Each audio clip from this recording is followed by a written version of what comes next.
আজকেরে আমি কিন্তু কোনো রান্না নিয়ে হাজির হইনি। আজকেরে আমি পীর ঠাকুরের উপোস নিয়ে হাজির হয়েছি।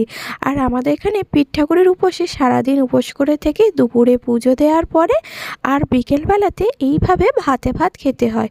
তো আমি এখানে চাল নিয়েছি, সাথে কিন্তু বেগুনও নিয়েছি, আর এখানে নিয়েছি লাউ ডাঁটা। কচি কচি লাউ ডাঁটাগুলো ভাতে দিয়ে সেদ্ধ করে নুন দিয়ে মেখে কিন্তু ভালো লাগবে। লাউ পাতাও নিয়েছি, সাথে কিন্তু আমি আলু দেওয়া সেদ্ধ করার জন্য আলুও নিয়েছি। আর এখানে দু রকম ডাল, মটর ডাল, খেসার ডাল, সাথে শিম। আমি এখানে কাঁচা টমেটো ভাতে দেবো বলে নিই, যাতে একটু টক টক বেশি ভালো লাগে। আর পাকা টমেটোও ভাতে দিলে কিন্তু খারাপ লাগে না। আর এখানে দেখুন উনুনে কিন্তু রান্না করতে হবে, তাও আবার উনুন খুলে নতুন উনুনেই করতে হবে। তো মা কী করলো, চারিদিকে ইঁট দিয়ে এইভাবে হাঁড়িটা জ্বালিয়ে দিল। আর চড়ি ভাতের মতো খেতে কিন্তু দারুণ। শুধু এইসব কিছু ভাতে নয়, সাথে কিন্তু বাঁধাকপি ছিল, পালং শাক আর কাঁচা লঙ্কাটা পর্যন্তও কিন্তু আমাদের এখানে ভাতে দেওয়া হয়।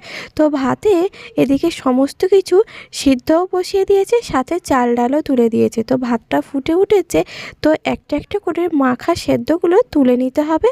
তো প্রথমে দেখুন শিম, আলু, টমেটো আর বেগুন এগুলো যেহেতু আগে সেদ্ধ বসানো হয়েছিল, তাই এগুলো আগেই সেদ্ধ হয়েছে।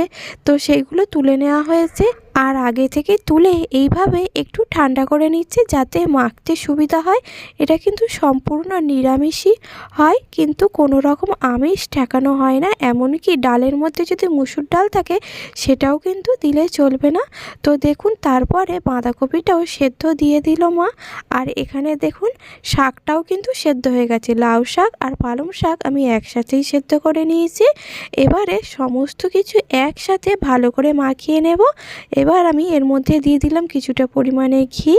আর যেহেতু পুজোর জিনিস, তাই আমাদের এখানে সন্দক নুনটাই দেওয়া হয়। তো দিয়ে দিলাম কিছুটা পরিমাণে সন্দক নুন।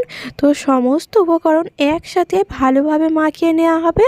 আর এইটার জন্য কিন্তু আমি কাঁচা লঙ্কাও সেদ্ধ দিয়ে দিয়েছি। তো কাঁচা লঙ্কাও সেদ্ধটা ভালো করে মাখিয়ে নিয়েছি। আর কলা পাতার মধ্যে ভাতটা নিয়েছি, আর সাথে নুন, আর সাথে নিয়ে নিলাম আমি কিন্তু এখানে অল্প একটু ঘি। আর সাথে ভাতে ভাত মাখাটা খেতে কিন্তু অসাধারণ লাগে।